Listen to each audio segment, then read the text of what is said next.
ঠাকুর বৈষ্ণব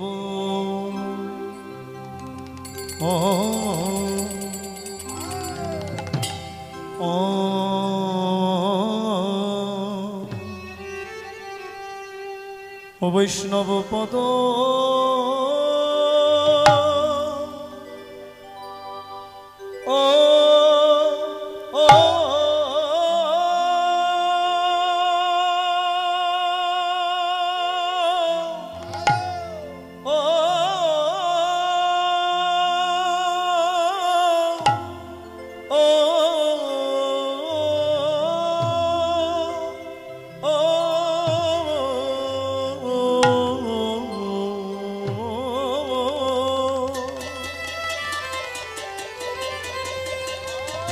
ও ঠাকুর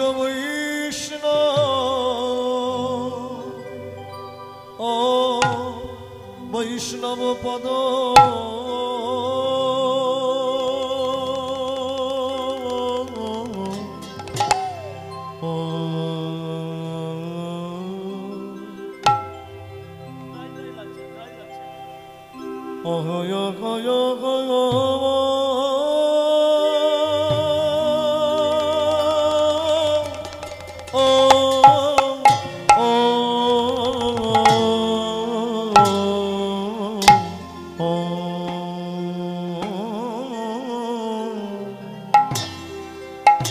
ঠাকুর বৈষ্ণব পদ শিবায়ব অবনির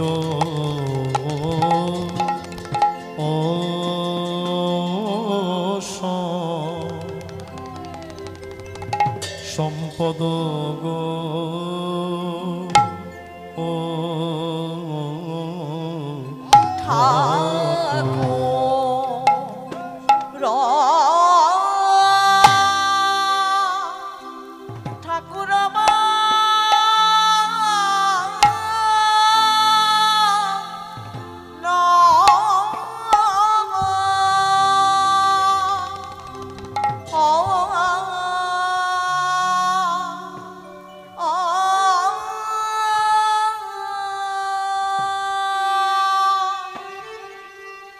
ঠাকুর বৈষ্ণব পদ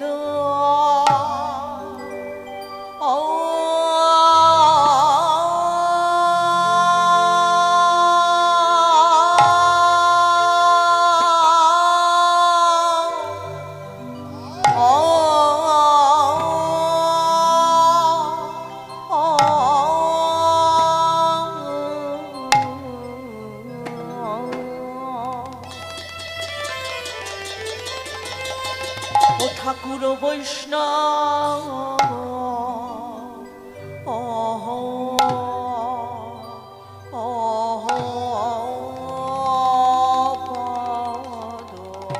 তোমরা সবাই মিলে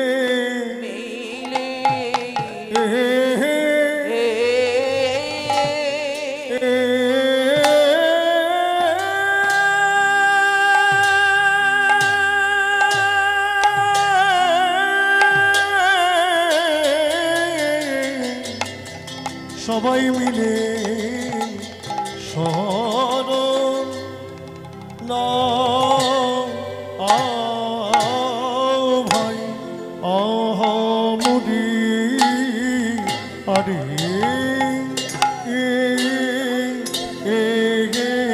ও মুড়ি নিতাই গৌর হরিব হরিব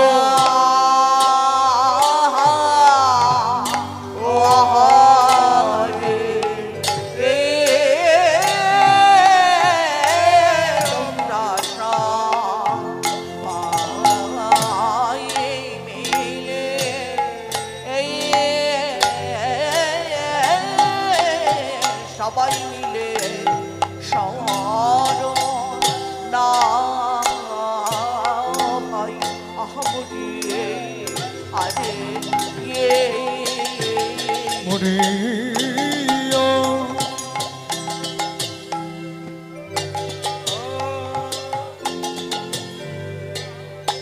তোমরা সবাই মিলে শরণ নাও ভাই আমরি আরে মরিয়া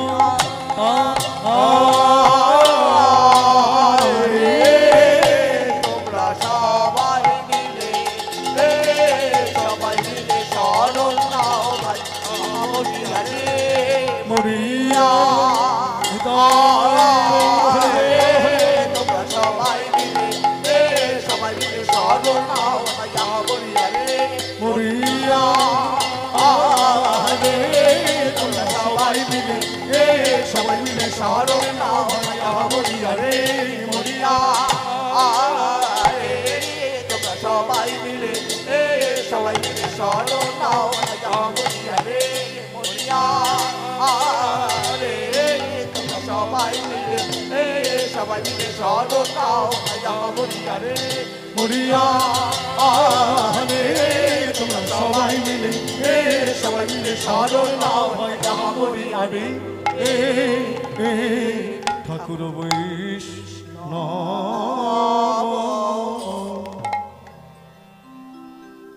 ঠাকুর বৈষ্ণব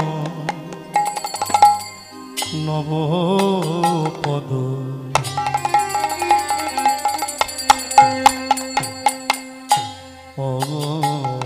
অবনীর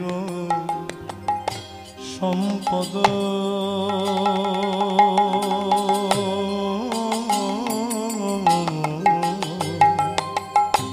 ঠাকুর বৈষ্ণব পদ অবনীর সম্পদ শুনো ভাই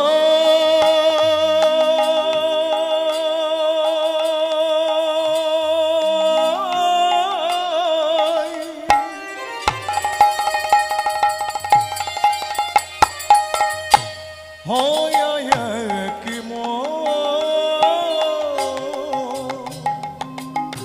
শুনো ভাই হয় এক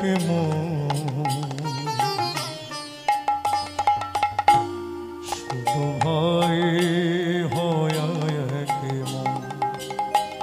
ও ভাই আশ্রয় রিয়া ভজে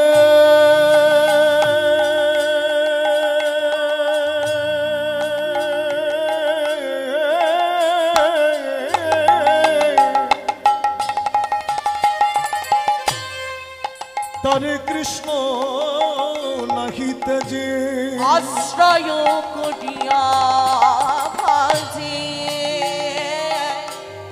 তারে কৃষ্ণ নাহি তাজে আরে সব মনে অকারণে গো ও ভাই আরে সব মনে অকারণ ও ভাই আর মরে অকারণ গো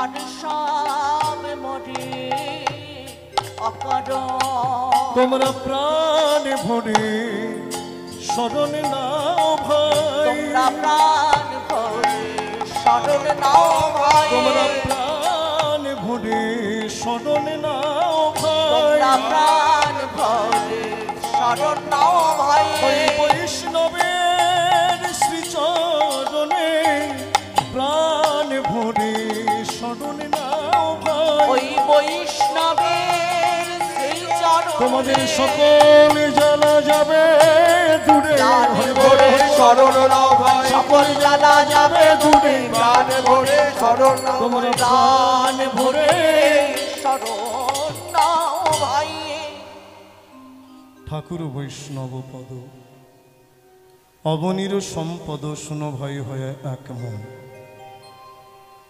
ঠাকুর শ্রী নরোত্তম দাস যিনি প্রেমের মূর্তি যিনি গুরু সেবার মূর্ত প্রতীক শ্রী গুরুচরণ কেমন করে সেবা করতে হয় এই জগজ্জীবগণকে তিনি জানিয়ে গেলেন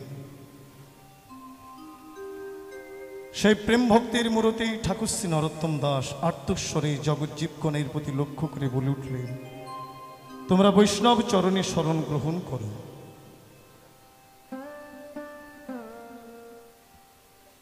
আমাদের বৈষ্ণব চরণে শরণ নিতে বললেন, কিন্তু আমরা যে বৈষ্ণব চরণে শরণ নেব আমাদের জানতে হবে বৈষ্ণব কে। মালা মুদ্রা করিবেশ ভজনের নাহি কলেশ, ফিরি আমি লোক দেখাইয়া, মাখালো ফল লাল দেখিতে সুন্দর ভাল, ভাঙিলে দেয় ফলাইয়া। জগতে দেখি এই ভক্তির পথটা সহজ পথ, এই পথে সবাই চলতে পারে, এই পথে তো কোনো ভয় নেই। কানা কানা খোঁড়া বোবা সবাই চলে। তেমনি যারা চতুর ব্যক্তি তারা এই ভক্তির পথটা আশ্রয় করে মানুষকে কত ঠকায়। রাধে রাধে। তার জন্য আমাদের বিচার করতে হবে, আমরা যে বৈষ্ণব চরণে শরণ গ্রহণ করতে হবে আমাদের জানতে হবে বৈষ্ণব কে, কার চরণে শরণ নিলে আমরা এই ভবসিন্ধু পারাবার হতে পারব। হরিভক্তি বিলাসে বৈষ্ণবের তারতম্য নিরূপণ প্রসঙ্গে উল্লেখ করলেন, যিনি বৈষ্ণব দীক্ষা গ্রহণ করে বিষ্ণু সেবা পরায়ণ হয়েছে তিনি বৈষ্ণব। দেখুন, ভজন পথে আমাদের যাবার অনেক পথ আছে, কিন্তু তার মধ্যে পাঁচটা প্রধান কি কি? শৈব, শাক্ত, গানপত্য, সৌর আর বৈষ্ণব। যারা শিবের উপাসনা করে তারা হয় শৈব, যারা শক্তির উপাসনা করে তারা হয় শাক্ত, যারা গণেশের উপাসনা করে তারা হয় গানপত্য, আর যারা সূর্যের উপাসনা করে তারা হয় সৌর, আর যারা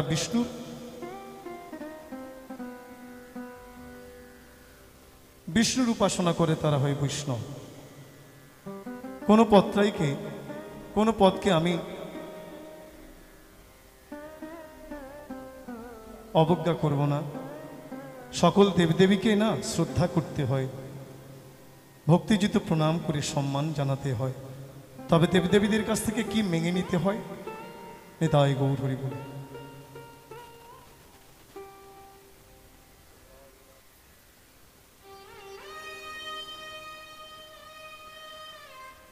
একটা বস্তু আমাদের মানতে হবে, সেটা হলো আমায় কৃষ্ণ প্রেম ভক্তি তোমরা দাও।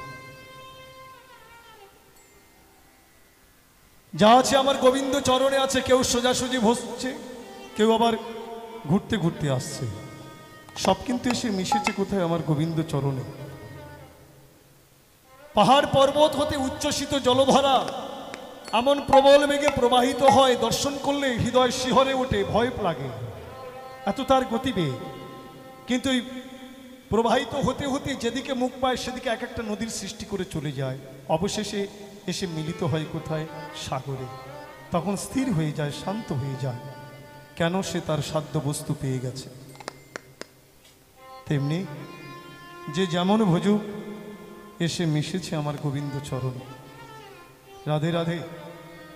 একটি কথা মনে পড়ল, একটি ছেলে ভাবতেন যে মানুষের সংসার জীবন না কতই আনন্দে। এই চিন্তা করে যখন যৌবনে পদার্পণ করলেন, বিবাহ করলেন, বিবাহ করার কিছুদিনের মধ্যে দুটো সন্তান তার হলো। কিন্তু সংসারের বোঝা বড় কঠিন বোঝা, যতক্ষণ খাটে ততক্ষণ দুমুটো খেতে পায়। পরিশ্রান্ত হয়ে গেছে, ক্লান্ত হয়ে গেছে, মনে ভাবলেন এইভাবে আমি আর কতদিন চলবো, আমাকে একটু বিশ্রামের তো প্রয়োজন আছে, নতুবা এই দেহ তো আর চলছে না, এই সংসারের বোঝা আর বয়ে নিয়ে যেতে পারছি না। তা আমি যে বিশ্রাম নেব, আমার স্ত্রী পুত্রকে সঙ্গে নিয়ে যদি কোথাও যাই সেখানেও একই জ্বালা।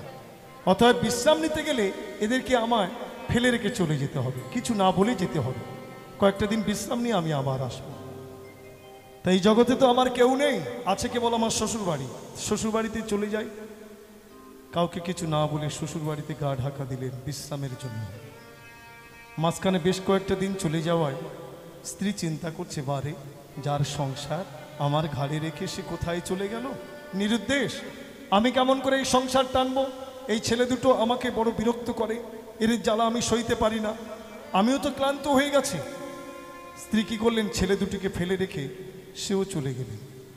কোথায়? একেবারে বাপের বাড়িতে গিয়ে উঠেছে। আর ছেলে দুটি এর তার বাড়িতে দুমুটো করে খায়। পাড়াপড়শিগণ বলছে, বাপুরে আর কতদিন তোদের খেতে দেবো, একটু অন্য ব্যবস্থা কর। ছোট ছেলেটি তখন দাদাকে বলছে, দাদা কি হবে উপায়? বলে, চিন্তা করিস না, উপায় তো একটা বের করতে হবে, চল আমরা মামার বাড়িতে চলে যাই। নিতাই গৌর হরি বল হরি বল। তারা মামার বাড়িতে চলে গেলেন। গিয়ে দেখছে সেখানে সবাই আছে, বাবা আছে, মা আছে, তারাও গিয়ে উপস্থিত। তাহলে এই গল্পের মধ্যে আমরা কি দেখতে পেলাম? স্থান কিন্তু একটা, সম্বন্ধ পৃথক। কারোর শ্বশুর বাড়ি, কারোর বাপের বাড়ি, কারোর মামার বাড়ি। হ্যাঁ, তেমনি স্থান একটা, আমার গোবিন্দ চরণ, সম্বন্ধ আলাদা।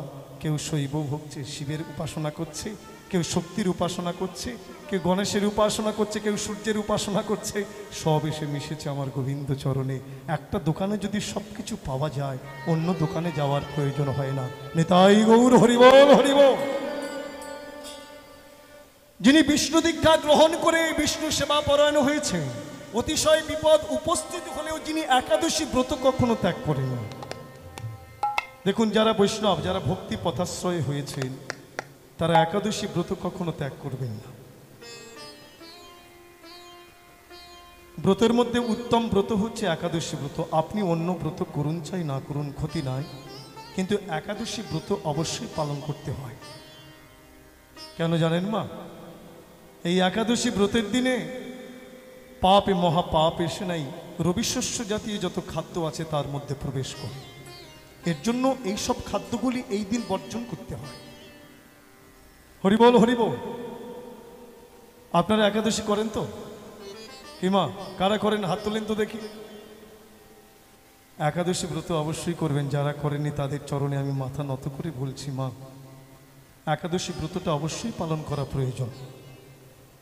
হরিবল। কেন জানেন? ভগবান শ্রী বিষ্ণু যখন প্রজা সৃষ্টি করলেন, প্রজা সৃষ্টি করার পরে চিন্তা করলেন, আমার সন্তানগণ জগতে বিচরণ করছে, যদি একজন শাসনকর্তা না থাকে তাহলে তো এরা অধর্ম, হ্যাঁ, অধর্মের পথে আশ্রয় হয়ে এরা পাপী মহাপাপী হয়ে যাবে, এদের ভয় থাকবে না। সংসারে যদি একজন গার্জেন না থাকে, সে সংসারের সন্তান মানুষ হয় না।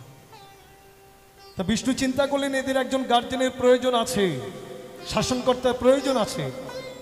তাই একটি পুরুষকে সৃষ্টি করলেন, যার নাম হলো পাপী পুরুষ, যার দেহটা পাপের তৈরি, যার মাথাটা ব্রহ্ম হত্যা করলে যে পাপ হয় সেই পাপ দিয়ে তৈরি, যার নয়ন সুরা পান করলে যে পাপ হয় সেই পাপ দিয়ে তৈরি, যার বদন স্বর্ণ অপহরণ করলে, চুরি করলে যে পাপ হয় সেই পাপ দিয়ে তৈরি। এক একটা অঙ্গ এক একটা পাপ দিয়ে তৈরি। তা জগতের জীবগণ যারা পাপ করছে, পাপের আওতায় আসছে, পাপী তখন ওই পাপের পুরুষ তাদের দেহের মধ্যে আশ্রয় করে তাদেরকে নরকগামী করছে। এইভাবে এক এক করে জীব যখন ধ্বংসের পথে পা বাড়িয়েছে, ভগবান শ্রী বিষ্ণু চিন্তা করলেন, আমার সন্তানগণ আমার চোখের সম্মুখে এমনিভাবে বিনষ্ট হয়ে যাবে, আমি পিতা হয়ে কেমন করে সহ্য করব? এদের তো আমার রক্ষা করতেই হবে। বিষণ্ণ বদনে গরুরের পৃষ্ঠে চেপে জমালয়ে এলেন। ধর্মরাজ শ্রী বিষ্ণুকে দেখে পাত্তর্ঘ আসন দিয়ে কত আদর করে স্বর্ণ সিংহাসনে বসালেন। ধর্মরাজের সঙ্গে শ্রী বিষ্ণু কথা বলছিলেন, এমন সময় দক্ষিণ দিক হতে আর্তনাদ ভেসে এলো। ওহ, এত জ্বালা, আর পারি না, ওহ কি কষ্ট, আহ আহ আহ আহ, আমাকে প্রহার করো না, আমি বাঁচতে চাই, আমি বাঁচতে চাই। কে আছো গো? আহ, আমাকে বাঁচাও, আমি বাঁচতে চাই। এত জ্বালা, এত কষ্ট তো সহ্য করতে পারি না, কেউ কি নেই আমাকে বাঁচাবার? কে আছো গো? চিৎকার করছে, আর্তনাদ ভেসে আসছে দক্ষিণ দিক হতে। ভগবান শ্রী বিষ্ণু জিজ্ঞাসা করলেন, ধর্মরাজ, এই আর্তনাদ কোথা হতে ভেসে আসে? প্রভু, এই মর্তবাসী জীবগণ যারা পাপে মহাপাপে করেছে, তারা তো নরকগামী হয়েছে, এই নরকগামী হয়ে তারা নরক যন্ত্রণা ভোগ করছে, তাই তাদের এত কষ্ট, এত জ্বালা। শ্রী বিষ্ণুর হৃদয় খানি কেঁদে উঠল, আহারে, এদের এত কষ্ট, এত জ্বালা, এদের জ্বালা হতে মুক্তি দেবার জন্য শ্রী বিষ্ণু কি করলেন? নিজেই একাদশী তিথি রমণী রূপে আবির্ভূত হলেন। একাদশী তিথি রমণী রূপে আবির্ভূত হয়ে এদের একাদশী ব্রত পালন শিক্ষা দিলেন। আর তারা একাদশী ব্রত পালনের সাথে সাথে কি হলো, নরক যন্ত্রণা হতে মুক্তি লাভ করে তারা বৈকুণ্ঠে গমন করলেন। মর্তবাসী জীব যারা একাদশী ব্রত পালন করে তারা পুণ্য অর্জন করে বৈকুণ্ঠে গমন করে। পাপ পুরুষ চিন্তা করলেন, এইভাবে যদি জীব পুণ্য অর্জন করে স্বর্গ চলে যায়, বৈকুণ্ঠে গমন করে, তাহলে আমি পাপী, আমার স্থান কোথায়? পাপী পাপ করলে তার দেহের মধ্যে তো আমি একটু স্থান পাই। এইভাবে যদি মানুষ পুণ্য করে তাহলে তো আমার জগতে স্থান নেই। শুধু তাই নয়, যেদিন একাদশী তিথি রমণী আবির্ভূত হয় তার ভয়ে আমি পালিয়ে বেড়াই, আমার কোথাও স্থান হয় না। তাই শ্রী বিষ্ণুকে স্মরণ করলেন ওই পাপের পুরুষ। প্রভু, প্রভু, বলো, হে পাপের পুরুষ, কেন আমায় স্মরণ করলে? প্রভু, তুমি তো আমাকে সৃষ্টি করেছিলে, আবার তুমি এই সংহারের পথ দেখায় দিয়েছ। প্রভু, ওই যে একাদশী তিথি রমণী যেদিন আবির্ভূত হয় আমি কোনো জায়গা স্থান পাই না, আমি পালিয়ে বেড়াই, বড় ভয় যদি ধ্বংস হয়ে যায়। তাই আমাকে এমন একটা স্থান করে দাও ঠাকুর, যে স্থান আশ্রয় নিলে একাদশী তিথি আমাকে স্পর্শ করতে পারবে না। ভগবান শ্রী বিষ্ণু বললেন, একটাই স্থান আছে। যেদিন মর্তবাসী জীবগণ একাদশী ব্রত পালন করবে, একাদশী তিথি যেদিন আবির্ভূত হবে, সেদিন এরা রবিশস্য জাতীয় যত খাদ্য আছে বর্জন করবে, স্পর্শ করবে না। সেই দিন এই রবিশস্য জাতীয় যত খাদ্য আছে তার মধ্যে প্রবেশ করবে, তাহলে তুমি রক্ষা পাবে না। তাই গৌর হরিবল হরিবল। তাই এই দিন রবিশস্য জাতীয় যত খাদ্য আছে আমাদের বর্জন করতে হয়, স্পর্শ করতে নেই, তাহলে আমরা পাপের আয় এসে যাব। রাধে রাধে। দেখুন, মাসে তো দুটো ব্রত, এই দুটো ব্রত করতে পারবেন না মা? হরিবল হরিবল। এমনিতেই আপনারা কত ব্রত পালন করেন, তাই না? অমাবস্যা পূর্ণিমা তো আছে, সোমবার আছে, কত ব্রত আছে, তাই দুটো ব্রত পারবেন না? হরিবল হরিবল। আমরা মুসলমান ভাইদের দিকে লক্ষ্য করি, তারা টানা একটা মাস রোজা করছে, আমরা বলি বাহ, এরা কত কষ্ট না করছে, কিন্তু আমরা তো তাদের থেকে কম কিছু করি না। তারা একটা মাস টানা করছে আর আমরা বছর ধরে করি। যদি মাসে দুটো করে একাদশী হয় তাহলে বছরে কটা হচ্ছে? 24টা আমরা পেয়েই যাচ্ছি। মনি ঋষিগণ কি সুন্দর আমাদের পথ দেখিয়েছে, টানা করতে হবে না, তোমরা বিশ্রাম নিয়ে নিয়ে ব্রত পালন করো, তাতেই তোমাদের পুণ্য হবে। হরিবল। দেখুন, 24টা ব্রত আমাদের হয়ে যাচ্ছে, আরও আছে কি? হরিবল হরিবল। এই যে পাগলার 14 পাগলির 8, এই নিয়ে কালকা। পাগলার 14 বলতে শিব চতুর্দশী, আর পাগলির 8 বলতে দুর্গা অষ্টমী, তাহলে 26টা হয়ে গেল। আরও আছে 2 ছেলের জন্মদিন, এ যেন না হয় ভিড়। 2 ছেলের জন্মদিন বলতে এক রামনবমী, আর দ্বিতীয় হলো কৃষ্ণ জন্মাষ্টমী তিথি। আরও আছে। হরিবল হরিবল। দেখুন, আমরা এখানে কটায় পেয়ে গেলাম? 28টা পেয়ে গেছি, তাই না মা? হরিবল হরিবল। আরও আছে কি? বিষ্ণুপ্রিয়া মায়ের আবির্ভাব তিথি শ্রী পঞ্চমীতে, সরস্বতী পূজার দিন, অদ্বৈত সপ্তমী, নিত্যানন্দ ত্রয়োদশী, সামনেই আসছেন আমার শ্রীমন মহাপ্রভুর আবির্ভাব তিথি। তাহলে 32টা হয়ে গেল। আরও আছে অমাবস্যা পূর্ণিমা, কত ব্রত আছে। তাহলে আমরা বছর ধরে ওদের থেকে বেশি ব্রত করি। হ্যাঁ, তবে অনেকে বাছাই করেন, তাতেও হবে। ওই যে শয়ন উত্থান পাশ মোড়া, তার উপরে ভীমে ছোড়া। কেউ শয়ন একাদশী করে, এই 4টে ব্রত, শয়ন একাদশী, পার্শ্ব একাদশী, উত্থান একাদশী আর ভৈমী একাদশী। আর এত কিছু যদি না পারিস, খনা বলছে, এত কিছু যদি না পারিস তাহলে ভগার খালে ডুবে মরিস। ভগার খাল বলতে ভগীরথ যে গঙ্গা নিয়ে এসেছে, সেই গঙ্গায় ডুব দিতে বললেন, তাহলে পাপ স্খলন হয়। হরিবল হরিবল। এই একাদশী ব্রত পালন করতে হয়। তবে যারা বৈষ্ণব আচরণ করছে, ভক্তি পথাশ্রয়ী হয়েছে, তারা কখনো একাদশী ব্রত ত্যাগ করে না।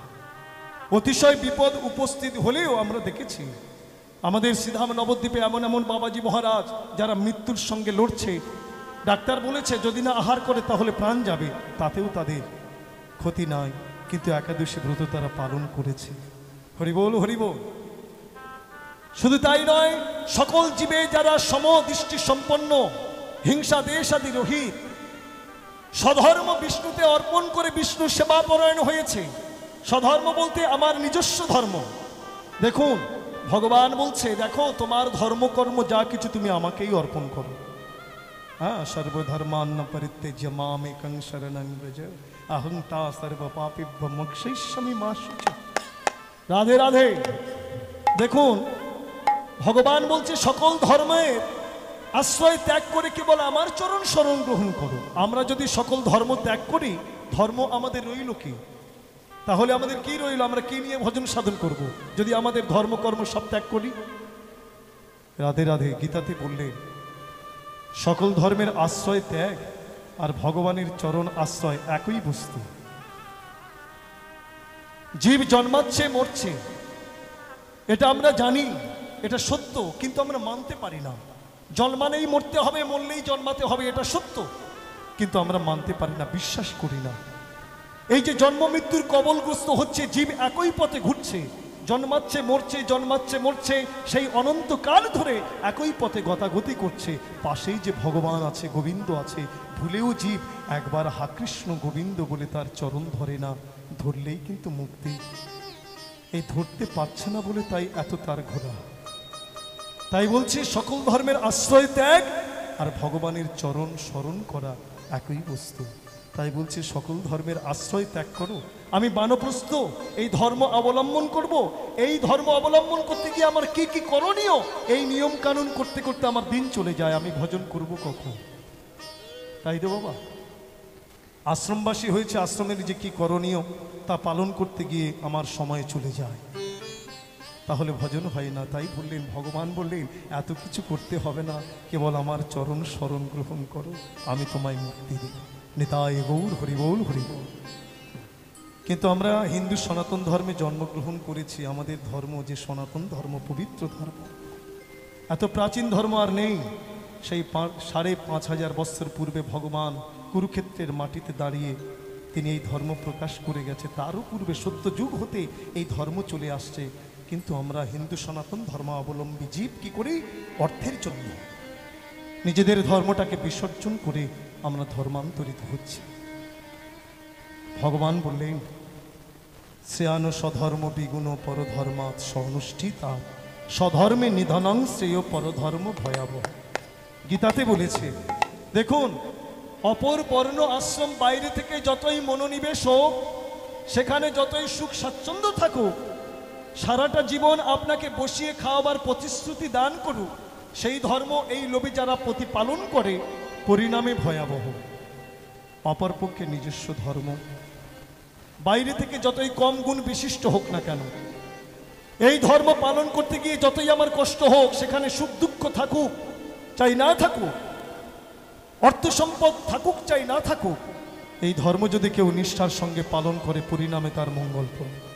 ভগবান অর্জুনকে বলেছেন, অর্জুন তুমি ক্ষত্রিয় কুলে জন্মগ্রহণ করেছো, এই ক্ষত্রিয় কুলে জন্মগ্রহণ করায় তোমার ধর্ম আছে, এই ধর্ম অনুযায়ী তোমার যুদ্ধ করা প্রয়োজন।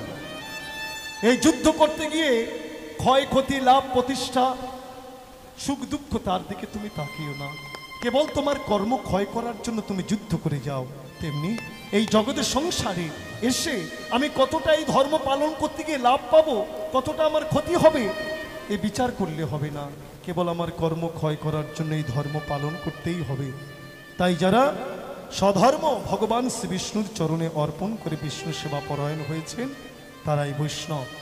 কুলীন গ্রামী ভক্তদের কাছে শ্রীমান মহাপ্রভু আর্তস্বরে বলে উঠলেন, অতএব যার মুখে একে কৃষ্ণ না, একে কৃষ্ণ না, সেই সে বৈষ্ণব করি, বৈষ্ণব করি পরম সম্মান, পরম সম্মান, নিরন্তর কৃষ্ণ নাম যাহার বদনে, যাহার বদনে সেই সেই বৈষ্ণবে করে, সেই সেই বৈষ্ণবে ভজি তাহার চরণে, যার চরণে, যাহার দর্শনে মুখে আইসে কৃষ্ণ নাম, সেই বৈষ্ণবে প্রধান জানি হরি ও সম্মান। হরিবল হরিবল। তাই ঠাকুর শ্রী নরোত্তম দাস দুঃখ প্রকাশ করছে, এহানো বৈষ্ণব চরণে আমার রতিমতি হলো না। হ্যাঁ, নরোত্তম ঠাকুর মশাই বলছে বৈষ্ণব সঙ্গ করো। বৈষ্ণব সঙ্গের ন্যায় এত সহজ সাধন ত্রিভুবনে নাই, এই কলিযুগে নাই। হরিবল হরিবল। বৈষ্ণব সঙ্গ মাত্রে কি হয়? পাপীর নিখিল পাপের সাথে সাথে বিদূরিত হয়ে যায়। নিতাই গৌর হরিবল হরিবল। রাধে রাধে। কেউ যদি পাপী হয়, মহাপাপী হয়, এই পাপ মহাপাপ সহজে যায় না মা। অনেকে ভাবে যে মানুষ মনে হয় প্রায়শ্চিত্ত করলে পাপ হতে মুক্তি পায়, তা হতে পারে না। একবার বলুন তো, তাহলে জগতের জীব ওই মার্ডার করে প্রায়শ্চিত্ত করত? তা হয় না। প্রায়শ্চিত্ত কোন পাপে হয়? আমি অজান্তে কোনো মশাকে বা কোনো ছোট্ট বস্তুকে মেরে দিয়েছি, পিঁপড়েকে মেরেছি, আমি জানি না, আমার অজান্তে হয়ে গেছে, সেই পাপ হতে মুক্তি পাওয়ার জন্য এই প্রায়শ্চিত্ত, নতুবা নয়। হরিবল হরিবল। আর পাপে মহাপাপ যায় কেমন করে জানেন? যদি ভক্তি ভরে সাধু সঙ্গ করা যায়, বৈষ্ণব সঙ্গ করা যায়, তাহলে পাপের নিখিল পাপ দূরীভূত হয়ে যায়। শাস্ত্রে ভুরি ভুরি প্রমাণ দিয়েছেন, তার মধ্যে একটা দৃষ্টান্ত আপনাদের কাছে তুলে ধরছি। হরিবল। একটি মানুষ সারা জীবন পাপে মহাপাপ কর্মে রত ছিল। রাধে রাধে। তা কোনোভাবে একটি রমণীকে সে ভালোবেসে ফেলে। ওই রমণীকে ভালোবেসে তার সম্মুখে দাঁড়িয়ে বললেন, দেখো আমি বহুত দিন হতে তোমার পিছনে ঘুরছি। বলে কেন? বলে আমি তোমায় ভালোবাসি, তুমি আমার জীবন সঙ্গিনী হবে। ওই রমণী তখন বললেন, তুমি আমাকে ভালোবাসো? কতটা ভালোবাসো?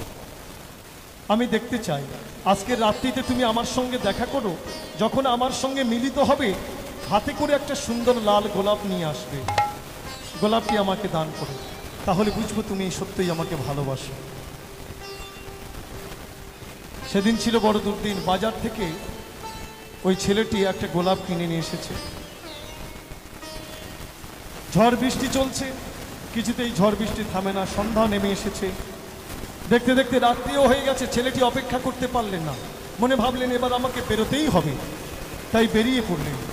হাতে লাল গোলাপটি নিয়ে ঝড় বৃষ্টি মাথায় করে বেরিয়ে পড়লেন ওই রমণীর দিকে, রমণীকে উদ্দেশ্য করে। অন্ধকার পথ পা পিছলে কি হলো, ছেলেটি যখন পড়ে গেল, সজোরে পড়ায় তার আঘাত লেগেছে, উঠে ঠিকভাবে হাঁটতেও পারছে না। দেখলেন সম্মুখে হাতের গোলাপটি পড়ে গেছে, তার পাপড়িগুলি ঝরে গেছে, কাদা মাখামাখি হয়ে গেছে। মনে চিন্তা করলেন, এই গোলাপটিকে আমি কেমন করে দেব? এ কি সম্ভব?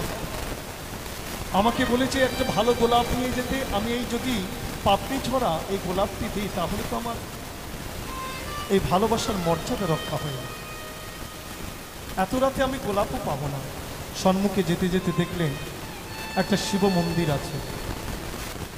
মনে ভাবলেন এই শিব মন্দিরে কি একটা গোলাপ আমি পাবো না? একটু একটু করে এগিয়েছে, শিব মন্দিরে আলো জ্বলছে। অতি কষ্টে সিঁড়ি ভেঙে মন্দিরে প্রবেশ করে দেখছে কিছুক্ষণ আগে কোনো ভক্ত হয়তো বিল্লপত্রের উপরে একটি গোলাপ ভোলানাথের মাথায় চড়িয়ে গেছে।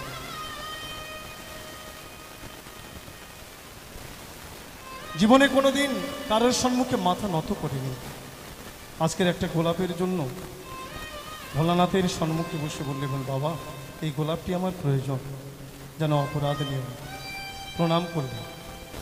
মাত্র 3টে মিনিট সময় দিয়েছে ভোলানাথের সঙ্গে।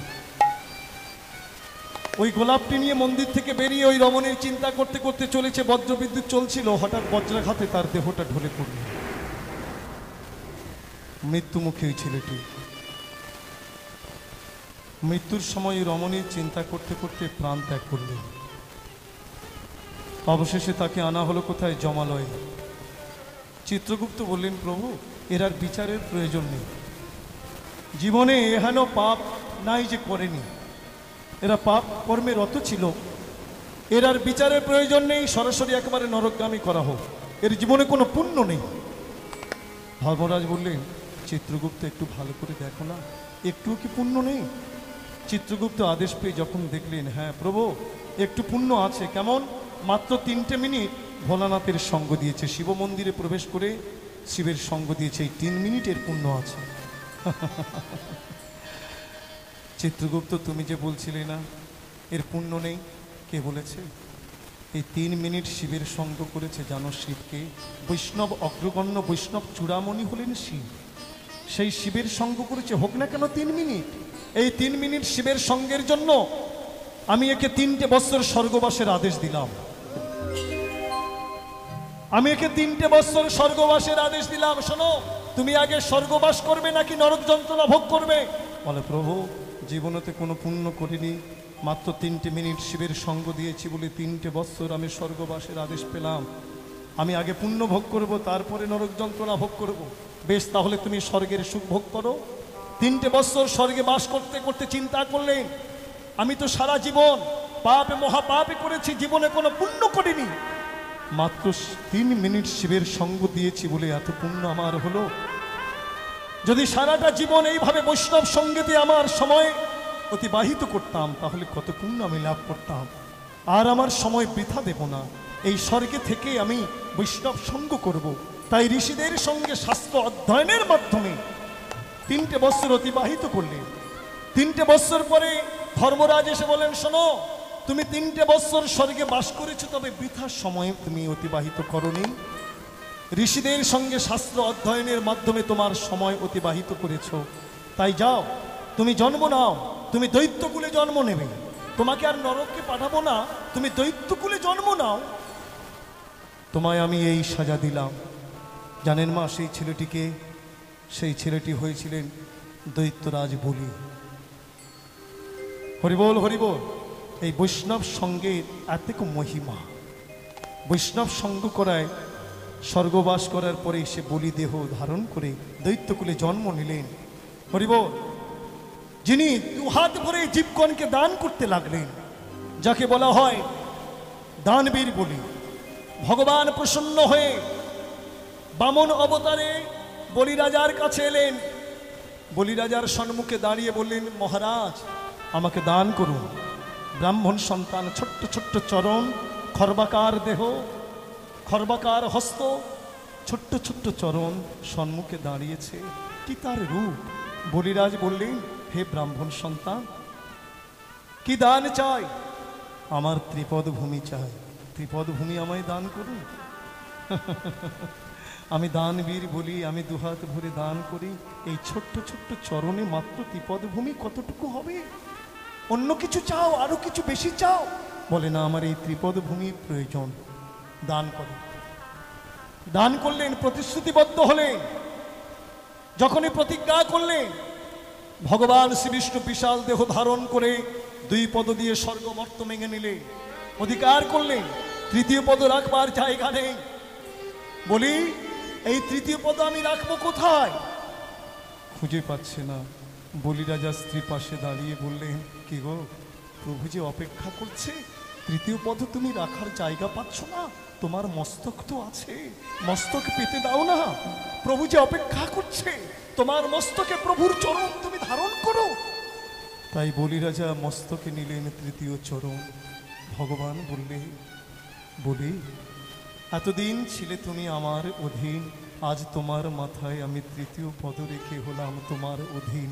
তাই বলিরাজার সনে পাতালে ভগবান শ্রীবিষ্ণু দাঁড়ি হয়েছিলেন। নেতাই গৌর হরিবল হরিবল।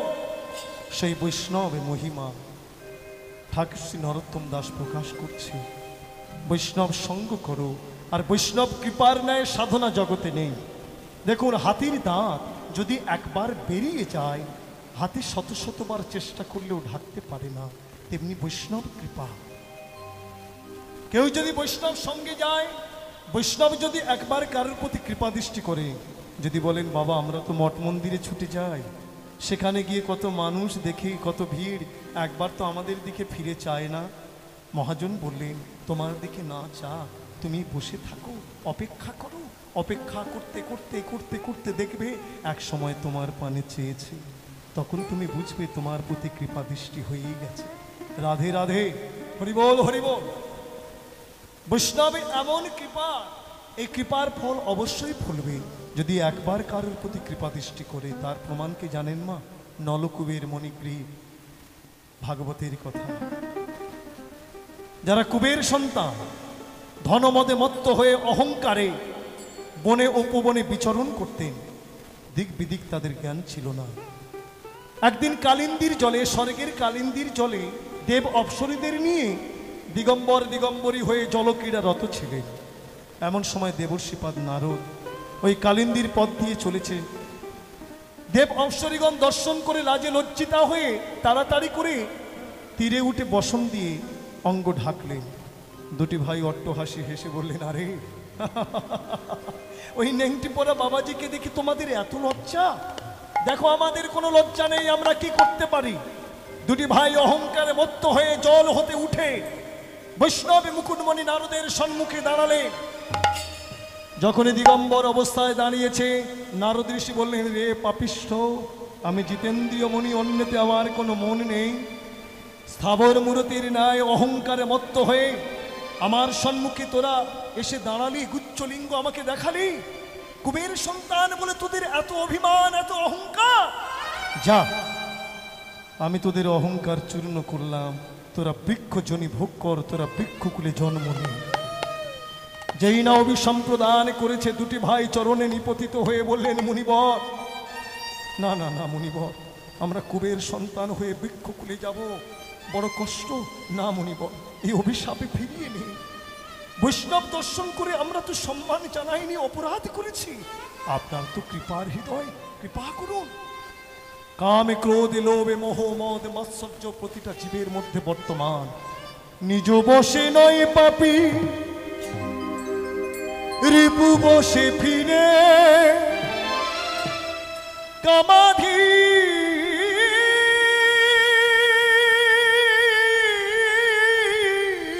হয়ে মান্য না করিনু তোমারে। দুটি ভাই লুটিয়ে কাঁদছে। নারদ ঋষি বললেন, দাঁড়া, তোদের চোখের জল দেখে আমার হৃদয় কাঁদছে। আশীর্বাদ আমি করছি, অভিশাপ তো দিয়ে ফেলেছি, আর তো ফেরার নয়। তবে আশীর্বাদ করলাম, যা, তোরা বৃক্ষজনী হতে মুক্তি পাবি। ধরিত্রীর পাপ হরণার্থে ভগবান শ্রী গোবিন্দ ভূ বৃন্দাবনে অবতীর্ণ হবে দামবন্ধন লীলায়। মা যশোমতী ভগবান শ্রী গোবিন্দকে কোটি তটে উৎকলের সঙ্গে বাঁধবে, আর সেই উৎকল টানতে টানতে তোদের দুটি বৃক্ষের মধ্যে, অর্থাৎ জমালর্জুন বৃক্ষের মধ্যে বাঁধিয়ে বাম চরণ যখন ভগবান স্পর্শ করাবে, এই বাম চরণ স্পর্শের সাথে সাথে তোরা মুক্তি পাবে। তাই হলো ভগবান শ্রী বিষ্ণু এই জমালর্জুন বৃক্ষ, একটা মূলে জমালর্জুন বৃক্ষ হয়ে নন্দালয়ে, গোকুল নন্দালয়ের সম্মুখে বিরাজমান হলো। আর ধরিত্রীর পাপ হরণার্থে ভগবান ভূ বৃন্দাবনে অবতীর্ণ হলেন। দামবন্ধন লীলায় সামান্য ননি চুরি করেছে বলে জগদীশ্বর শ্রী গোবিন্দকে মা যশোমতী কোটিতটে বেঁধেছে। উৎকল টানতে টানতে দুটি বৃক্ষের মধ্যে বাঁধিয়ে যখন বাম চরণ স্পর্শ করলেন, বৃক্ষ নিপতিত হলো। দুটি ভাই তখন প্রকাশিত হয়ে ভগবানে দর্শন করে কত স্তুতি করলেন, বন্দনা করলেন। তাহলে অনুভব করুন তারা কত অপরাধ করেছে। যে চরণ ব্রহ্মা পায় না, শিব ধ্যানে পায় না, সেই চরণ বৈষ্ণবের কৃপায় তারা লাভ করলেন। বৈষ্ণব কৃপা বলব। তাই ঠাকুর শ্রী নরোত্তম বললেন, শোনো, নিষ্ঠার সঙ্গে বৈষ্ণব তোমরা সঙ্গ করো, বৈষ্ণব কৃপা হলে তোমার সকল সাধ্য পূর্ণ হবে। হরিবল হরিবল। বৈষ্ণব চরণ জল ভাই রে,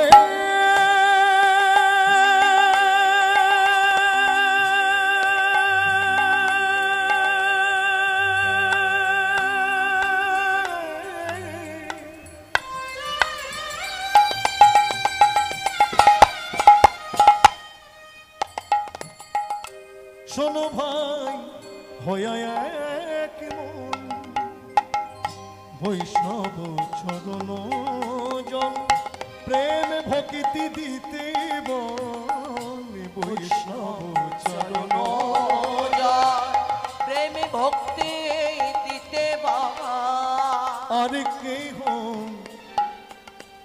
নহে বলবন্ত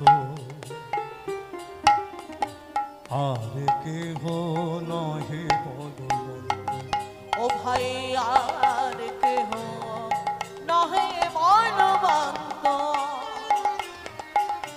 আর কেহ নহে বলবন্ত বৈষ্ণব চরণ রেণু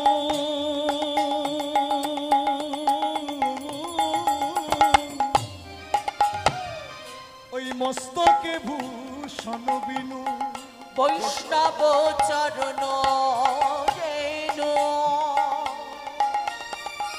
মস্তকে ভূষণ বিনু ভাইরে আর নাহি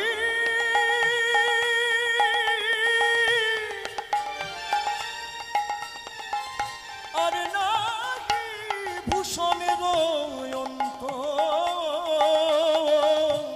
আর নাহি ভূষণের অন্ত। ঠাকুর শ্রী নরোত্তম দাস বলছে বৈষ্ণব চরণ জল প্রেম ভক্তি দিতে বল আর কেহ নহে বলবন্ত। প্রেম ভক্তি যদি দিতে পারে একমাত্র বৈষ্ণব দিতে পারে, যদি কেউ ভক্তির সঙ্গে ওই চরণামৃত পান করতে পারে। রাধে রাধে। আবার কি বলছে বৈষ্ণব চরণ রেণু মস্তকে ভূষণ বিনু আর নাহি ভূষণের অন্ত। জগতের নরনারীগণ দেহটার সৌন্দর্য বৃদ্ধি করবার জন্য কত অলংকার পরে, কত বহুমূল্যের পোশাক পরে। রাধে রাধে। দেহটা তো অলঙ্কিত হয়, দেহটার সৌন্দর্য বৃদ্ধি প্রাপ্ত হয়। একবার অনুভব করুন তো মা, অন্তরাত্মা তাকে কি দিয়ে আমরা সাজাবো? ঠাকুর শ্রী নরোত্তম দাস বললেন যদি বৈষ্ণব চরণ রেণু দ্বারা ভূষিত করতে পারো তাহলে সে অলঙ্কিত হবে, ভূষিত হবে। রাধে রাধে। ব্রহ্মর্ষি জড়ভরত রাজা রঘুগণকে বলেছিলেন বিনা মহৎ পদরজ অভিষেকম নিষ্কিঞ্চন সাধুর চরণ ধুলি বিনা ভক্তি প্রাপ্ত হওয়া যায় না। হরিবল হরিবল। রাজা রঘুগণ কোথায় চলেছে? সাগরে চলেছে। কিভাবে? পালকিতে চেপে। হ্যাঁ, বেহারাগণ ওই পালকি বাহন করে চলেছে, পালকিতে চেপে চলেছে কোথায়? কপিল মুনির আশ্রমে, ভগবান কপিল দেবের কাছ থেকে ভক্তিযোগ আস্বাদন করবার জন্য। পথে যেতে যেতে একজন বেহারা অসুস্থ হয়ে যায়, অনেকটা সময় চলে যায়। এমন সময় দেখলেন জড়ভরত বসে আছে বৃক্ষতলায়, নাতুস নতুস দেহ। বলল এই কাছে এসো। জীবনে কোনোদিন প্রতিবাদ করে না। জড়ভরত নাম কেন? সকল জীবগণকে তিনি ব্রহ্মরূপে দর্শন করতেন। বসে থাকতো তো থাকতো, অঙ্গে কোনো বসন ছিল না, বেশি কথাও বলতো না, তাই নাম রেখেছিলেন জড়ভরত। হরিবল। সেই জড়ভরত বৃক্ষতলায় বসে আছে, তাকে ডাকলেন, প্রতিবাদ করলো না। কি করতে হবে? না এই পালকির একদিকে তুমি কাঁধ দিয়ে বাহন করে নিয়ে চলো। তাই করলেন। দেখুন পালকি যারা বয় তাদের একটা গতি থাকে, একটা ছন্দ থাকে, একটা তাল থাকে। যদি তালে তালে পদ ফেলা হয় তাহলে সুখ হয়, নতুবা সুখ হয় না। তাই রাজা রঘুগণ বলছে তোমরা এমনি ভাবে পালকি নিয়ে চলেছো, আমার কষ্ট হচ্ছে। বলে মহারাজ আমাদের মধ্যে যে একজন নতুন লোক এসেছে, আমাদের তালে তালে পা ফেলতে পারছে না, তাই এমন দশা। বলে চলো চলো, বিলম্ব হলে যদি মনি না থাকে তাহলে আমার ভক্তিযোগ আস্বাদন হবে না। হরিবল হরিবল। যেই না বলেছে ভক্তিযোগ আস্বাদন হবে না, জড়ভরত স্থির হয়ে দাঁড়িয়েছে। এই দাঁড়ালে কেন? মহারাজ আপনি কোথায় চলেছেন? বলে আমি সাগরে চলেছি ভগবান কপিল দেবের কাছ থেকে ভক্তিযোগ আস্বাদন করবার জন্য। মহারাজ এটা ভুল পথে চলেছেন। এই আমি রাজা, আমি এই পথে চলাচল করি, তুমি আমায় আজকের পথ চেনাবে? কে হে তুমি? বলে মহারাজ আপনি যে উদ্দেশ্যে চলেছেন এটা সে পথ নয়। আপনি ভক্তিযোগ আস্বাদন করতে চলেছেন তো? বলে হ্যাঁ। বলে এটা সে পথ নয়। বলে তাহলে আমাকে কোন পথ যেতে হবে? বলে মহারাজ দেখুন ভক্তিযোগ আস্বাদন করতে গেলে সবার পায়ের তলা দিয়ে যেতে হয়, আর আপনি কাঁধে চেপে চলেছেন ভক্তিযোগ আস্বাদন করবেন। তাই গৌর হরিব। ভক্তিযোগ আস্বাদন করতে গেলে পায়ের তলা দিয়ে যেতে হয়। ভক্তিধন অধিকার লাভ করতে গেলে, ভক্তিধনের ধনী হতে গেলে মাথা নত করা শিখতে হবে। মা দেখেছেন তো গাছের ডাল, বিশেষ করে এখন আমের সময় তো গাছে মুকুল ভরে গেছে, আস্তে আস্তে গুটিও ধরে যাবে। এখনো কিন্তু শাখা প্রশাখা উঁচু হয়ে আছে। যখন আস্তে আস্তে আমগুলি বড় হবে না, ধীরে ধীরে নত হয়ে যাবে। তেমনি আপনার দেহ বৃক্ষে যদি প্রেম ফল একবার প্রসব করে আর মাথা নত হয় না, মাথা উঁচু থাকে না, মাথা আপনি থেকে নত হয়ে যায়। বিশ্বকবি রবীন্দ্রনাথ ঠাকুর, এত বড় কবি, তিনি কি বললেন? মাথা নত করে দাও হে তোমার চরণ ধুলার পরে। কি সুন্দর কথা তিনি বলেছেন। মাথাটা নত কোথায় করতে বললেন? বলছে, প্রভু তোমার যে চরণ, সেই চরণে যে ধুলা লেগে আছে, তারও পরে আমার মাথাটা নত করে দাও। আমরা মাথা নত করতে পারি না। শুধু তাই না, আমাদের সন্তানাদিদেরও শেখাই না। হ্যাঁ, এই মাথা নত করার অনেক গুণ আছে মা। যদি মাথাটা কেউ নত করে না, তার জীবনের আর কোনো ভয় থাকে না। দেখুন, এখন আমাদের সন্তানগণ আমাদের চরণে মাথা নত করা তো দূরের কথা, কোথাও যায় আমাদের বলেও যায় না। এটা সন্তানের দোষ নয়, আমরা গঠন করতে পারিনি, সন্তানকে প্রতিপালন করতে পারিনি, এই মাথাটা নত করা শেখাতে পারিনি, সাধুগুরু বৈষ্ণব গুরুজনদের প্রতি শ্রদ্ধা নিবেদন করাতে পারিনি। হ্যাঁ, আমরা এসে দেখি, হরিবাসরে আসি তো অনেক মায়েরা আসে, ওই সন্তানাদের নিয়ে আসে, তারা প্রণাম জানে না। তাদেরকে বলে, এই প্রণাম কর বাবা, প্রণাম কর। সে তো প্রণাম জানে না, কেমন করে প্রণাম করতে, মুখের দিকে তাকিয়ে থাকে। এই তোকে বলছি না প্রণাম করতে, করবি না? ধরে মাথাটা একেবারে এইভাবে ঠেলে ঠেলে দেয়। হ্যাঁ, কেন? সে তো জানে না, তার মাথা ধরে এইভাবে যে বারবার জোর করে চেপে ধরছে। এটা কার দোষ? সন্তানের দোষ না মায়ের দোষ? মায়ের দোষ। কেন বলুন তো? সে তো প্রণাম জানে না। তাহলে প্রণামটা শেখাতে গেলে কি করতে হবে? আগে নিজেকে নত হতে হবে, মাথা নত করে বলতে হবে, বাবা এই দেখ আমি যেমন করছি এমনিভাবে করজোড়ে মাথাটা নত করতে হয়, তবেই তো তারা প্রণাম শিখবে, নত করা শিখবে।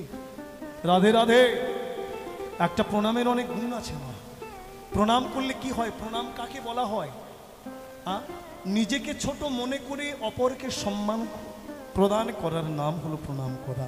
তুমি কত বড়, আমি কত ছোট।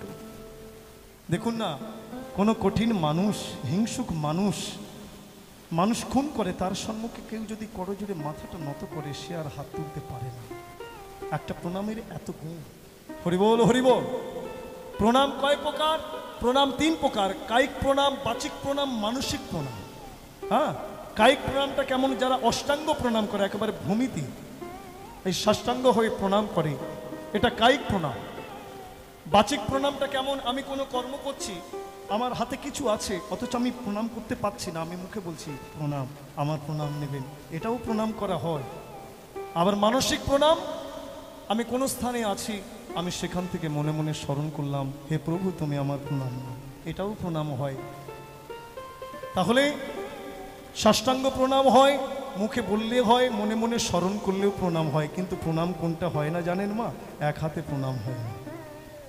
কেউ যদি এক হাতে প্রণাম করে, এক হাতে প্রণাম হয় না। দেখি আমাদের সন্তানগণ এখন ওই কোনো কার্যে যাচ্ছে, মন্দিরের সম্মুখে ভালো করে প্রণামটাও করতে শেখেনি তো। এইভাবে মা বাবা হয়তো বলে, এই প্রণাম করে যাও। হ্যাঁ, এই তো প্রণাম করলাম। হ্যাঁ, হে ঠাকুর আমি যাচ্ছি, আসার সময় এসে তোমাকে দেখে নেব, নিতাই গৌর হরি বল। এই যে শাসন করা, এক হাতে প্রণাম করলে কি হয় মা? জীবনের যত পুণ্য আছে ক্ষয় হয়ে যায়, আয়ু ক্ষয় হয়ে যায়, যশ ক্ষয় হয়ে যায়। তাই এক হাতে প্রণাম করতে নেই। আর প্রণাম করলে আশীর্বাদ মেলে। একটা প্রণামের কত গুণ জানেন? মানুষের যশ বৃদ্ধি হয়, পরমায়ু বৃদ্ধি হয়। কেউ যদি অজ্ঞানীও হয়, যদি মূর্খ হয়, তার জ্ঞান লাভ হয়ে যায় আশীর্বাদের গুণে। তার প্রমাণ কি জানেন? ভগবান শ্রীকৃষ্ণের গুরুদেবকে শান্তিপনি মণি, তার জীবনের কথা বলি। তিনি আশ্রম প্রথম জীবনে বাস করেছেন। সেই আশ্রমে অনেক শিষ্য প্রশিষ্য তারা বাস করতেন। তা সবাই তাকে মূর্খ বলতো, আয় বোকা, আয় মূর্খ, এখানে আয়, একটা কাজ ঠিক মতো করতে পারিস না। গুরুদেবের হৃদয়টা কেঁদে উঠল। সবাই তাকে মূর্খ বলে, এই বাবা কাছে আয়, এই বাবা তুই কি করতে পারিস রে? বলে, গুরুদেব তুমি যা বলবে আমি তাই করব। বাহ, মুখে বলে দিয়েছে যা বলবো তাই করব, তুমি যা বলবে তাই করব। তা গুরুদেব পরীক্ষা করার জন্য বললেন, আমি যা বলবো তাই করবি? বলে, হ্যাঁ। বলে যা তো আমার ছেলেটাকে জলে ফেলে দে। সাথে সাথে গুরুদেবের আদেশ পেয়ে ওই গুরুপুত্রটা খেলা করছিল, নিয়ে কি করলেন, জলের মধ্যে ফেলে দিয়েছে। অন্যান্য শিষ্যগণ বললেন হায় হায় হায়, দেখো এই বোকা কি করেছে, দেখো তোলো তোলো, এই মারে তো সেই মারে। গুরুদেব বললেন না রে, ওকে মারিস না, বাবা কাছে আয়। আমি বললাম আর তুই ফেলে দিলি? গুরুদেব তুমি যে আমায় আদেশ করেছো। গুরুদেব দেখলেন না, এর মনটা বড় সরল, এই যে জলে ফেলে দিয়েছে, ছেলেটি যে মারা যাবে এ চিন্তা করেনি, আদেশ করেছে আমাকে ফেলতে হবে। হ্যাঁ, গুরুর আদেশ পালন করছে। বললো আমি বললাম বলে ফেলে দিলি? বলে হ্যাঁ গুরুদেব। বলে আমি যদি বলি আমার ঘরটা আগুন লাগিয়ে দিবি, তুই পারবি?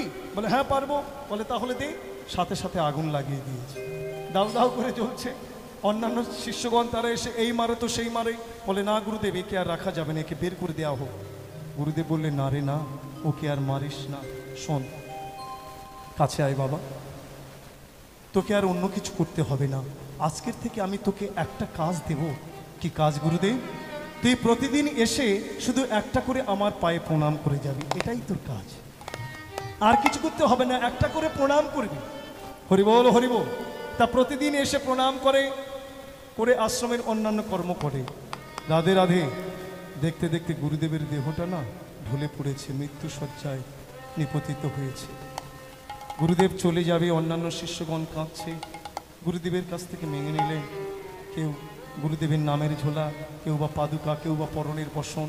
হরিব, যে যেমন পাচ্ছে গুরুদেবের কাছ থেকে মেনে নিচ্ছেন। গুরুদেবের প্রসাদী দ্রব্য তারা স্মরণে রাখবে, এই তাদের আকাঙ্ক্ষা।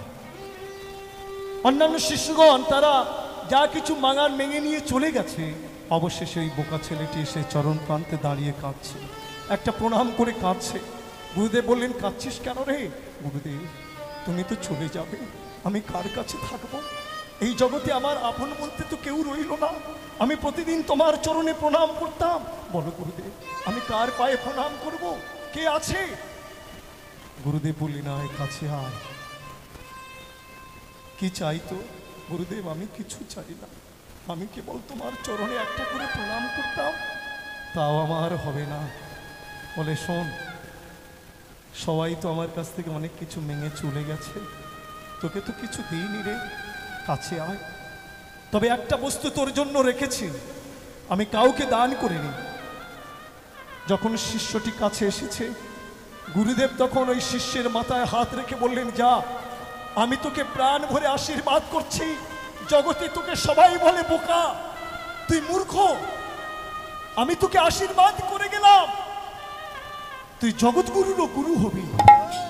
যা, তুই জগৎগুরুরও গুরু হবি। এই গুরুর আশীর্বাদে কি হলেন জানেন? এই ছেলেটি হয়েছিলেন শান্তিপনি মুনি। জগৎগুরু শ্রীকৃষ্ণ তার গুরুদেব শান্তিপনি মুনি। একটা প্রণামের এত মহিমা। হরিবল হরিবল। তাই আমাদের প্রণাম করা শিখতে হবে মা।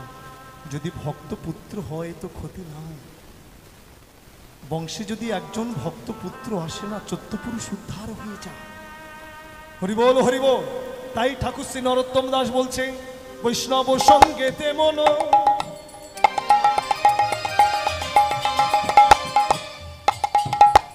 ও ভাই সদা থাকো অনুক্ষণ।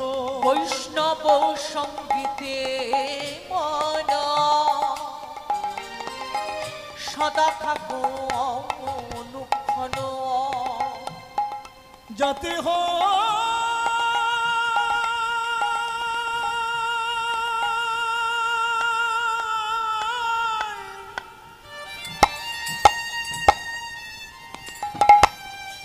কৃষ্ণ পর সঙ্গ গো,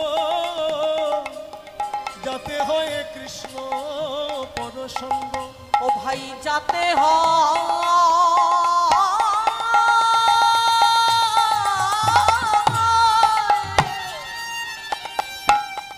কৃষ্ণ পর সঙ্গ গো,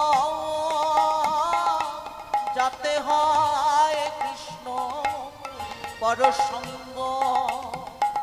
দিন নরোত্তম কাঁদে, আমার হিয়া ধৈর্য নাহি বাঁধে। দিন নরোত্তম কাঁদে, হিয়া ধৈর্য নাহি বাঁধে। আমার দশা কেন হইল ভঙ্গ গো, মোরে দশা কেন হইল ভঙ্গ, আমার হলো না গো, আমার হলো না গো, হলো না গো, হলো না হলো না ওই বৈষ্ণবের সঙ্গে কোনো বৈষ্ণবের সঙ্গ করা হলো না গো, ওই বৈষ্ণবের সঙ্গ আমি করা যেমন এলাম তেমনি গেলাম, হলো না আমি যেমন এলাম তেমনি গেলাম, হলো না হলো না হলো না গো, দিন নরতম কাঁধে হিয়া ধৈর্য নাহি বাঁধে, দিন নরতম কালে ইয়া ধৈর্য ও নাই মাগে দিন নরকে কাদে ইয়া ধৈর্য নাই মাগে কান্দে ইয়া ধৈর্য নাহি বাঁধে, দিন নরতম কাদে ইয়া ধৈর্য নাই মাগে দিন নরতম কান্দে ইয়া ধৈর্য নাহি বাঁধে, দিন নরতম কাদে ইয়া ধৈর্য নাই মাগে দিন নরতম কাদে দিন নরতম কাদে ইয়া ধৈর্য নাই মাগে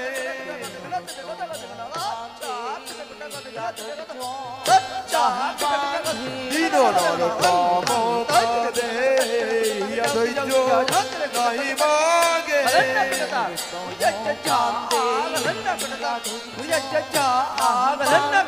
দিন নরতম কাদে ইয়া ধৈর্য নাই মাগে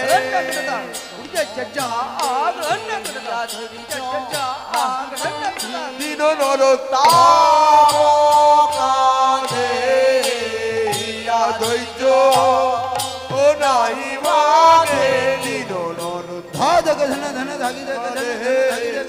ইয়া ধৈর্য নাই মাগে